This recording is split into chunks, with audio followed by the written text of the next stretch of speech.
welcome back to the third cooking segment of Monster Gourmet, Fantastic Beasts and How to Eat Them. Today, we're going to be making Dryad chili. Now, this is one of my all-time favorite recipes. It's super easy, and it's super, super good for you. In order to make Dryad chili, you're going to need a couple of onions, a couple of bell peppers, a couple of zucchini, a couple of summer squash. You'll need cilantro and parsley, sugar, cumin, and salt, chili powder, a jalapeno, garlic, canned chipotle chilies, some corn, 45 ounces of beans. I've got black, kidney, and pinto, but you can use whatever you want. You can use white, you can use Great Northern, you can use garbanzo beans if you are so inclined. Just 45 ounces of them. You'll need 15 ounces of tomato sauce and 56 ounces of diced tomatoes. We are going to chop up a bunch of vegetables, put them in a big bag. We are going to mix together all of our spices and have those ready to go. Put them in a container of some sort. And then we're going to let those chill in the fridge overnight, and we'll come back tomorrow and make them into a big pot of chili. Now, the reason that we're doing it this way is because that's one of the main benefits of this recipe. I've taken this recipe car camping, I've taken it to music festivals, and of course I've made it for the channel several times. And it's super flexible and it's super durable. Because it's all vegetables, you'll note there's no meat here. You can store it overnight, you can forget to refrigerate it or have your power go out or whatever, and things will be okay. It's not like the meat's going to spoil, it'll just be a little bit less fresh. Once you've got all this prep done, putting it together is super easy. You just put stuff in the pot, more or less. We're going to be dicing things, and when I say dice, that actually means chop it up into half-inch to 1-inch cubes. Think about the size of a D6 or a D20. You're literally dicing them. We're going to put them in this bag, and we'll put that bag in the fridge. And we're going to need a montage.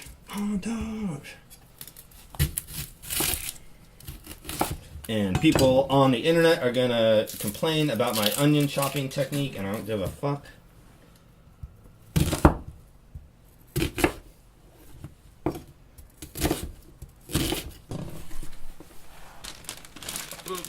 Get in.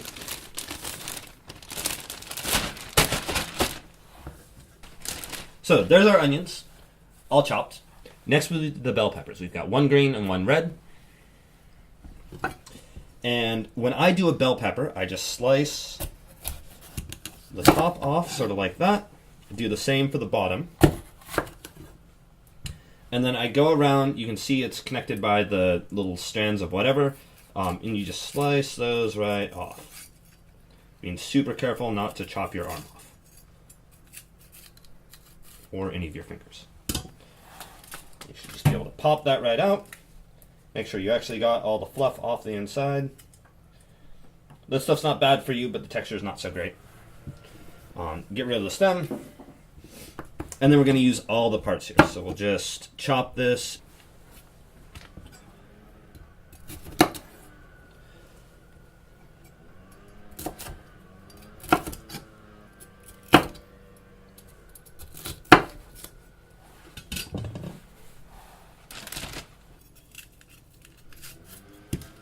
It just pops right out. This recipe is vegan, by the way. All of these pieces we've had here, these vegetables, are all bits of dryad. There's at least the meta, but it turns out dryads are vegetables, botanically and from a culinary perspective as well. Which means despite the fact that they're sentient, they are actually vegan. Pushing the hot button topics in the vegan community. Comment and like in the down below place if you are angry by that statement. Next up, zucchini. These are super easy. You just chop the ends. And then right down the middle, lay it flat. These ones are sort of, we'll do them into thirds. Now, a lot of you might be sitting out there wondering, wait a second, meatless chili? What's wrong with this guy? And I'll admit, I was skeptical when I first read this recipe. But it really turns out the flavor of meat sort of gets lost in chili. Chili is a bit of a melange, right? You just slap a bunch of flavors together, and the meat flavor doesn't matter that much. And because we've got these hearty vegetables, the squash, the zucchini, the bell pepper, those will give it a hearty texture, those along with the beans. And I have actually served this to people and had them ask me what sort of meat was in it. They didn't even realize it was vegan, and when I told them, they were sort of astounded.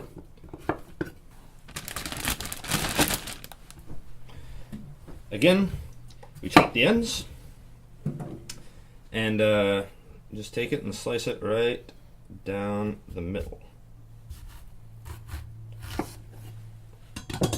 Now these ones, I'll usually chop the ends off, and do those into thirds, and then the bodies into quarters, just because it makes for more consistent sizes. And you can be pretty sloppy with how big you get everything. We're just going to toss it all in a big pot and boil it for a while, so it doesn't really matter. Right down the middle, right in half. Chili is not a high precision food. When you're done, you should have about a gallon of vegetables, and we're going to seal this up, stick it in the fridge. See you tomorrow. We're going to make a nice little mixture here of spicy, fragrant, aromatic, delicious stuff. So we're going to start with our parsley and our cilantro. And we'll just put it into that food processor. Add your garlic, your chili powder, and your salt, sugar, and cumin. I always wear a rubber glove when I'm handling chilies. So first the jalapeno. Get rid of the stem. Now the seeds of the jalapeno, those are the bit that's actually spicy. The shell itself has a lot of flavor, but it's not too terribly hot. So for this recipe, because we want it to have a bit of a kick, we will include the seeds. And I'm just going to chunk this with my not quite sharp enough knife, and we'll just drop it in. Look at that. And last but not least, our chipotle chilies. These are in adobo sauce. We will just grab, let's see, we'll go with 1, 2, and I always take a big spoonful of the sauce too. And we just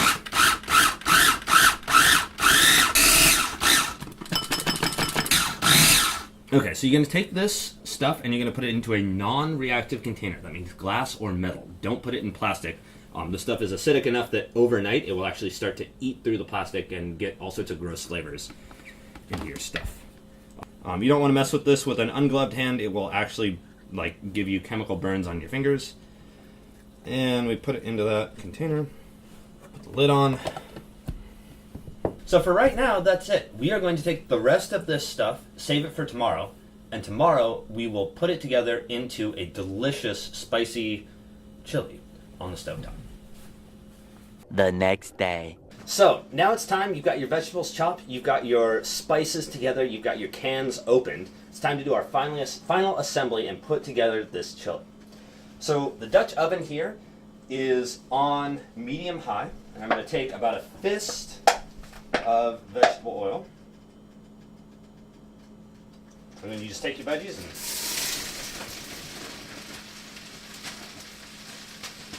dump them in.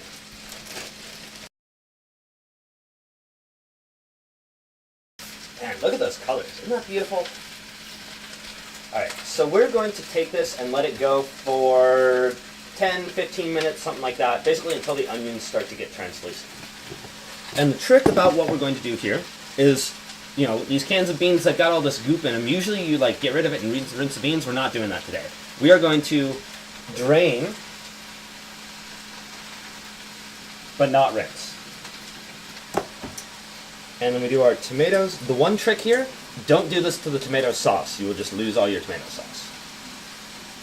It will be so embarrassing.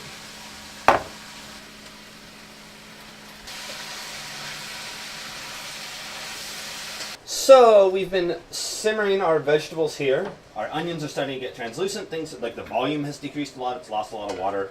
This is good. This is exactly where we want it. So next thing you do you make sort of a hole in the middle. Take your big vat of spices and a good spatula, and you just drop it in. And then we do this, and this is going to be just about a minute, right? Just long enough for it to start cooking and get real fragrant. It's already getting there. We'll leave that for just a tick here.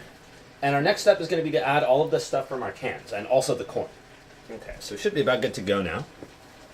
So, whatever order you like, doesn't really matter. And just hope that we've got enough room in our pot.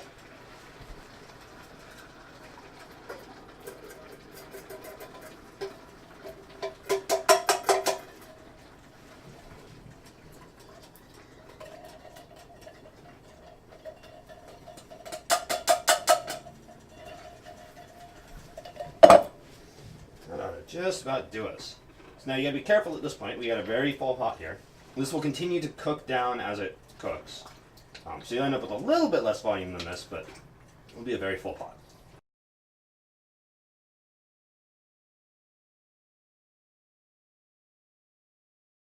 And so now we'll bring it to a boil and then turn down the heat to a simmer and let it ride for about half an hour, and then it should be just good to go.